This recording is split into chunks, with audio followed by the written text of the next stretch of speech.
നിങ്ങളുടെ favourite shows ഇനി ഒരിക്കലും മിസ്സാവില്ല. ഇപ്പോൾ C5 കാണും നിങ്ങളുടെ ഫേവറേറ്റ് ഷോസ് തികച്ചും സൗജന്യമായി. മുത്തശ്ശി എവിടെ പോയി? അപ്പൊ നിങ്ങളൊന്നും പറഞ്ഞില്ലേ? ഇല്ല. അല്പം മുമ്പ് കാർത്തിമോൻ ബോധം കെട്ടുകയാണ്.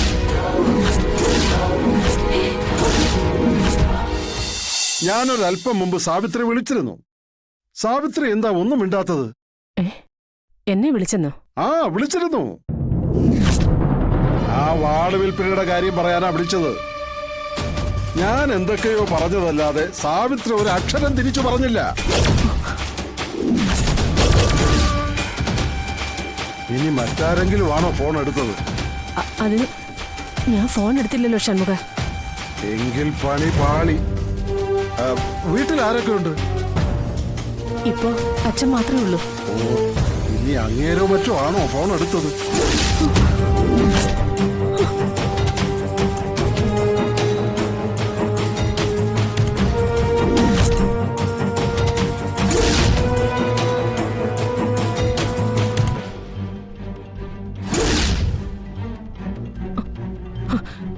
ഷൺമുഖ ഫോൺ വെച്ചേ, ഞാൻ ഉടനെ തന്നെ തിരിച്ചു വിളിക്കാം. ആ, ശരി.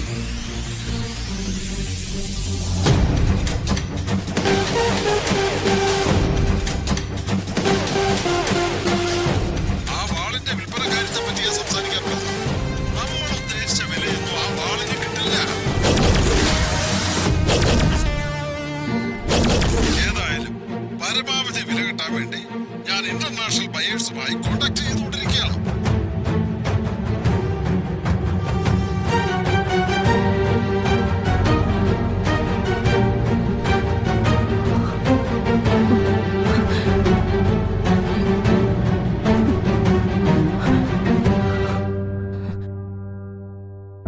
ആരായിരിക്കോ കോൾ അറ്റൻഡ് ചെയ്തത്? അച്ഛനല്ലാതെ മറ്റാരും ഇതിനകത്തുണ്ടായിരുന്നില്ല.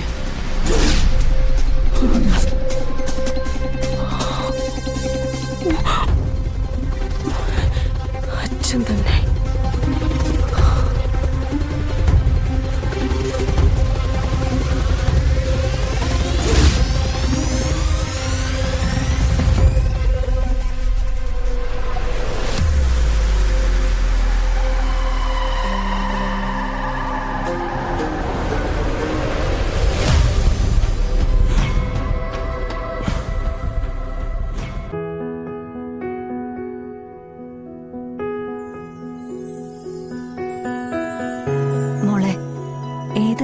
വിഷമിച്ചിരിക്കാതെ.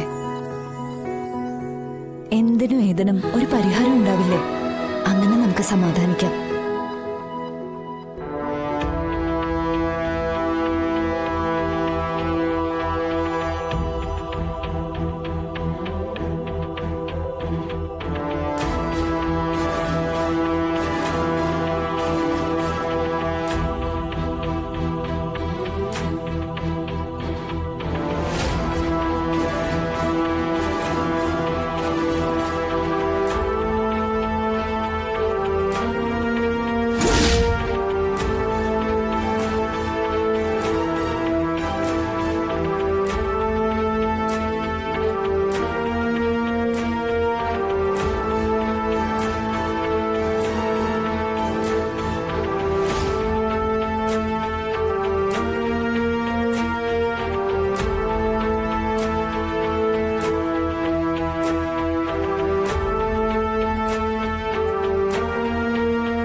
അച്ഛൻ വരുന്നുണ്ട്.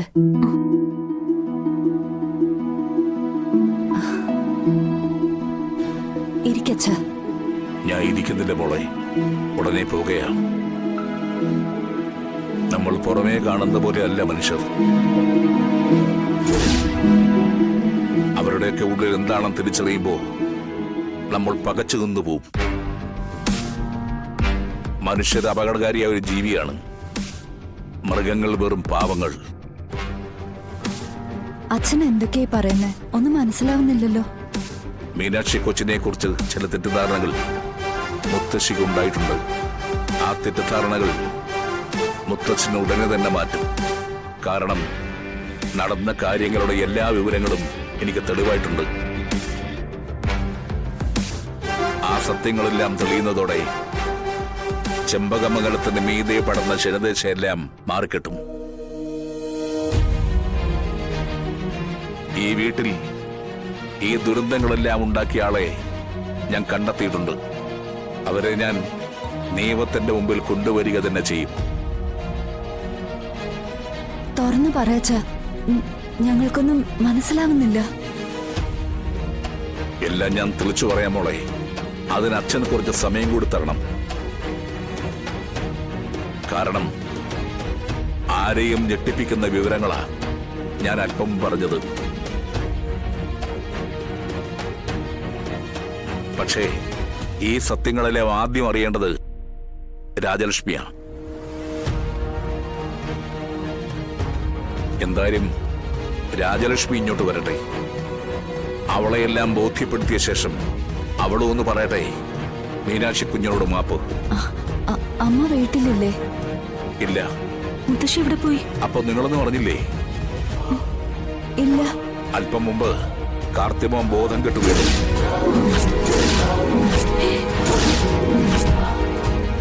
അയ്യോ, എന്നിട്ട് അവനെ കൊണ്ട് എല്ലാരും ആശുപത്രിയിലേക്ക് പോയിരിക്കുക.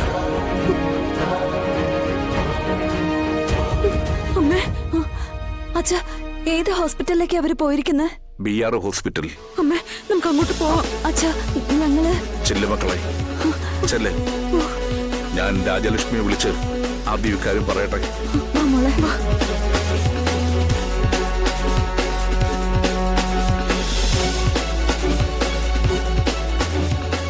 ചതി സഹിക്കാൻ പറ്റില്ല.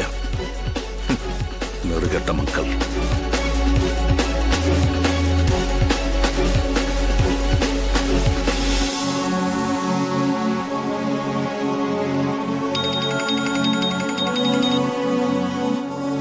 ഹലോ സാവിത്രി.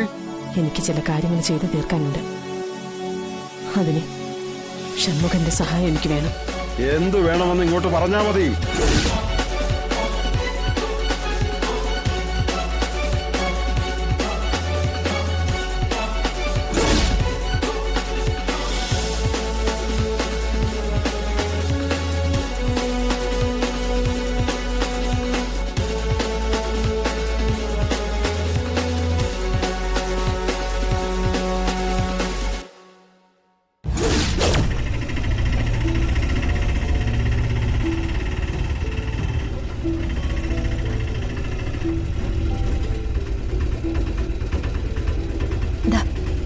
വാ മോളെ.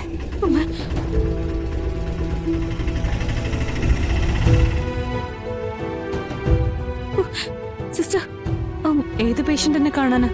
കാർത്തിക്. ഡൗൺലോഡ് ചെയ്യൂ C5 ആപ്പ്. കാണൂ എല്ലാ എപ്പിസോഡുകളും സൗജന്യമായി.